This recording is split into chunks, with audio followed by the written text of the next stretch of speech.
Hello students, I am Farhan Mir. Welcome back to our channel. Let us discuss problem number 2। अब ये case में ना देखो, सबसे पहले तो यहाँ पे राइट साइड में आपको एक क्वाड्रेटिक इक्वेशन है। ठीक है, मैंने आपको टाइप नंबर 2 में बताया था, अगर आपको एक कांस्टेंट कोई दिखता है ना, तो कांस्टेंट के बाजू में जैसे 2 है, उसके बाजू में हम लोग क्या लिख सकते हैं, e raise to 0x, and problem number type 2 का बन जाता है।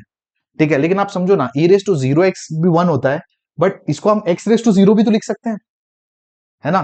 तो एक्चुअली ये 2 को आप दोनों तरीके से ट्रीट कर सकते हैं। तो अगर इंडिविजुअल कांस्टेंट होता तो e race to 0x perfect है, लेकिन ये पूरी क्वाड्रेटिक इक्वेशन में है ना, इसलिए इसको रहने दो, इसी टाइप में लो, x रेस टू 0 पकड़ लो इसको। ठीक है, अब यहाँ पे क्या करते हैं, सबसे पहले ऑक्सिलरी इक्वेशन निकालते हैं। D cube y minus 2d y plus 4y। अब y अगर आप कॉमन हटा लेते हो तो ऑक्सिलरी इक्वेशन मिलेगी, उसके दो रूट मिलेंगे कैलकुलेटर से, उसका CF हमने लिख लिया है। ठीक है, क्योंकि मुद्दा अपना CF का नहीं है, मुद्दा अपना क्या है, PI का। तो PI का फॉर्मूला क्या होता है आपका, 1/FD इंटू RHS। ठीक है, और RHS अपने पास एक क्वाड्रेटिक इक्वेशन है, 3x square minus 5x plus 2।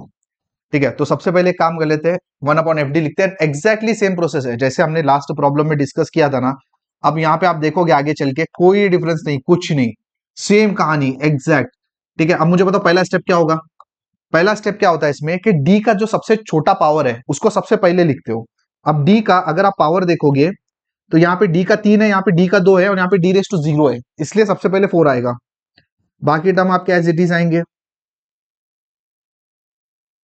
ठीक है, नेक्स्ट स्टेप आपका क्या होता है, नेक्स्ट स्टेप में से आपको इसको 1+1 - फॉर्मेट में कन्वर्ट करना होता है, इसलिए जो पहला टर्म है उसको आप कॉमन ले लेते हो। तो अगर आपने 4 कॉमन ले लिया तो देखो अंदर आपके पास क्या बचेगा, 1 प्लस। ठीक है, पहला आप लेके डी का जो सबसे छोटा पावर पहले लेके बाकी एज इट इज रखो, बाकी को कुछ करने की जरूरत नहीं है। यहाँ पे आपके पास क्या है, D cube minus 2d upon 4। ठीक है, इसको एक ब्रैकेट में ले लेते हैं एंड राइट साइड को एज इट इज रखते हैं। नेक्स्ट स्टेप, बोलो नेक्स्ट स्टेप क्या है। अब ये जाएगा ऊपर, अब जैसे ऊपर जाएगा इनवर्स बन जाएगा, तो क्या हो जाएगा, इनवर्स बनेगा तो ये क्या होगा, 1 plus D cube minus 2d upon 4 का बना इनवर्स। ठीक है ना। नेक्स्ट, इनवर्स बनने का अगला स्टेप आपका क्या होता है, अगला स्टेप आपका होता है, आप है ना ये वाले टर्म को एक्सपांड करते हो। ठीक है, एंड यहाँ पे प्लस एंड माइनस है, इसलिए ऑल्टरनेट प्लस माइनस आएगा। तो क्या है फॉर्मूला, 1, पहला प्लस है ना, 1 माइनस एक्स, ये वाला आपका x है, तो x आएगा इधर। अब यहाँ पे ना थोड़ा देर रुको, मैं आपको बताऊंगा 90% बच्चे किस चीज में गलती करते हैं, प्लस एक्स स्क्वायर। ठीक है, अब मुझे बताओ, ये तो फॉर्मूला डॉट डॉट डॉट करके ये तो चलता ही जाएगा, लेकिन अपने को कहां तक जाना है, अपने को कहां तक जाना है, अपने को कहां तक जाना है, ये x के हाईएस्ट पावर तक जाना है। अगर 2 है तो 2 तक, 3 है तो 3 तक, 4 है तो 4 तक। क्यों, क्योंकि डेरिवेटिव निकालना है ना।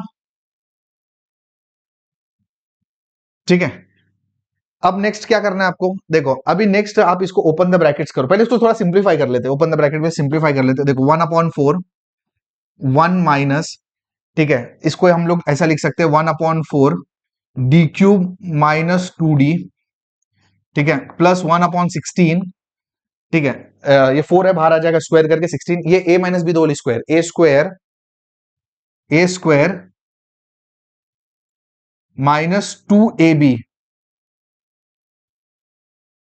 Plus b square.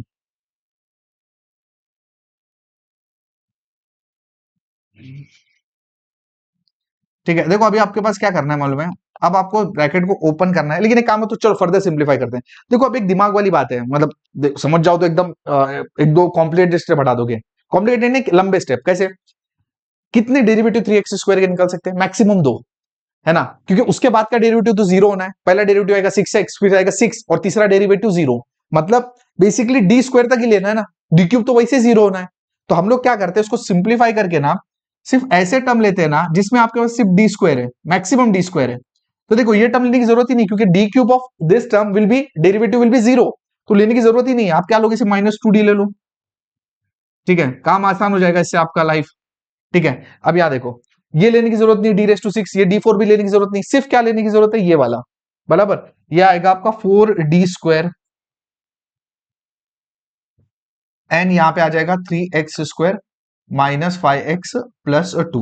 अब अगर आप उसको ब्रैकेट ओपन करोगे तो काम हो जाएगा। 90% बच्चे क्या गलती करेंगे मैं आपको बताता हूं, देखो ये स्टेप बहुत इंपॉर्टेंट है, मैंने भाई रोज देखते पेपर, इसलिए पता है हमारे को क्या करते पता है, ये वन का वन ही रख देंगे, ये वन का वन ही रख देंगे, लेकिन ये वन ना इसके साथ भी मल्टीप्लाई है। ठीक है, तो 90% ऑफ द बच्चे ना ये गलती करने वाले हैं, इसलिए इसको ध्यान से रखना आप लोग। ठीक है, ये वन के साथ भी मल्टीप्लाई होना है, जो नहीं करते बच्चे। 3x² minus 5x+2। ठीक है, अब अगर इसको आप सिंप्लीफाई करते हो फर्दर, एक काम करते हैं, चलो आपके कन्वीनियंस के लिए ना मैं इसको और फर्दर सिंप्लीफाई कर देता हूं, एंड सिंप्लीफाई करके इसको सॉल्व करेंगे। ठीक है, देखो क्या बोल रहा हूं, 1/4, एक काम करते हैं अंदर और सिंप्लीफाई कर देते हैं, 1 माइनस माइनस प्लस हो गया। ठीक है, 1/2d हो गया ये। ठीक है, प्लस ये देखो ये हो जाएगा 1/4d², इतना ही बचा। अब इसको अगर आप करोगे तो बहुत आसानी से सॉल्व हो जाएगा। ठीक है, अंदर मल्टीप्लाई करो। अब जैसे मैंने बताया, वो जो 90% बच्चे गलती करते हैं वो ये स्टेप में गलती करेंगे, ये वन के साथ लेंगे नहीं इसको, तो इसको मिस मत करो। ठीक है, plus half into derivative of this term. ठीक है, तो 3x² का डेरिवेटिव क्या आएगा, एक ही डेरिवेटिव निकाला 6x माइनस 5, इसका डेरिवेटिव आ जाएगा आपका -5। ठीक है, एंड डेरिवेटिव ऑफ 2 तो आपको पता है 0 है। 1/4 double derivative of this term, 3x² का 6x, 6x का 6, एंड इसका और दोनों का तो 0 ही आना है, तो यहाँ पे 6 आ जाएगा। तो इसको अगर फर्दर आप सिंप्लीफाई करते हो ना, तो आपका आंसर आ जाएगा 1/4 3x² माइनस 5x+2। ये देखो ये आ जाएगा 3x, है ना, ये 3x हो जाएगा, ये हो जाएगा -5/2, प्लस ये 6/4 हो जाएगा 3/2, विच इज इक्वल टू 1/4, है ना। ये देखो ये 3x² है। नेक्स्ट ये -5x+3x मतलब -2x।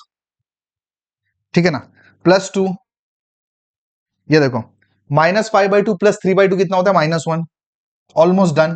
तो आपका जो पी आई है, फाइनल पी आई क्या बनेगा, 1/4 3x² minus 2x+1। So this is your required P I, and what is your solution, CF plus P I. तो आपके लिए मैंने छोड़ दिया यहाँ पे y इक्वल टू, ये पूरा यहाँ पे लिख देना, CF आपका क्या है, किधर है देखो, ये CF प्लस ये पी आई आप लिख लोगे, दोनों को मिला के लिख लोगे। So that is your required solution for this particular problem. I hope this is clear. Fix type है, ऐसे ही करना है। नेक्स्ट प्रॉब्लम में ना इसको और थोड़ा समझने की कोशिश करते हैं, अगर आपको कोई डाउट है तो नेक्स्ट प्रॉब्लम में क्लियर हो जाएगा। Thank you.